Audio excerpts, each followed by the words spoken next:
Good morning, dear students.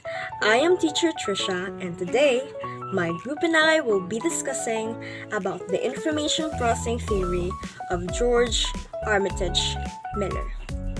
This theory helps us understand how our brain processes information from learning and memory to perception and understanding.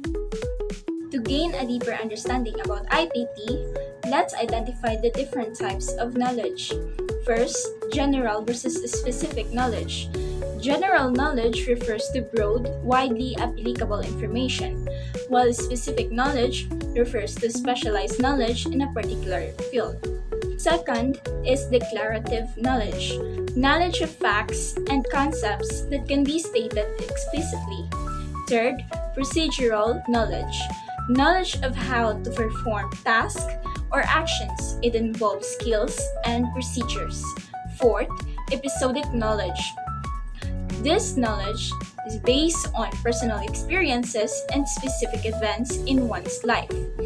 Last but not the least, conditional knowledge. Knowing when and why to apply certain knowledge in specific situations. Now, let's talk about the information processing theory or IPT. Have you ever wondered how our brain processes and remembers information?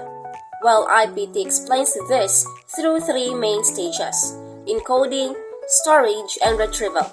Let's break them down. First, we have encoding. This is where our senses like sight, sound, and touch pick up information. Second one, we have the storage. Once the information is encoded, it needs to be stored in our memory. The last one is the retrieval. It is the final stage wherein this is when we recall stored information when we need it. Sensory motor refers to the integration of sensory input and motor output to control movement and coordinate action. It involves the processing of sensory information from various sources such as vision, hearing, touch, taste, and smell.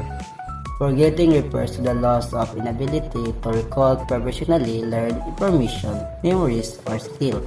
It is a natural process that occurs when the connection between neurons and brain, known as synapses, weaken or break.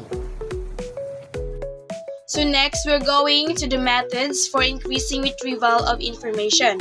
First is the rehearsal. So this is repeating informations verbatim, either mentally or aloud. So next is meaningful learning. This is making connections between new information and prior knowledge. Next is the organization. It is making connections among various pieces of information that is organized efficiently should be recalled. Next, elaboration.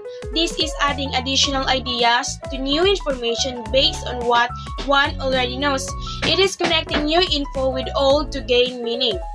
Next is visual imagery. This means forming a picture of the information. Next is the generation. It is things we produce are easier to remember than things we hear. Next is context, in which it means remembering the situation helps recover information. And the last one is personalization. It is making the information relevant to the individual. With regards to other memory methods, we first have the serial position effect. This refers to Edward Lee Thorndike's law of primacy and law of recency. We remember the first item or the primary effect and the last item or the recency effect in a list better than those in the middle one. Second is the part learning or the chunking, breaking down large amounts of information into smaller, manageable chunks. Third is the distributed practice, spacing out study sessions over time instead of cramming. Fourth is the mnemonic aids, a memory technique that learners may employ to help them retain and retrieve information more effectively. Techniques that use associations to improve memory.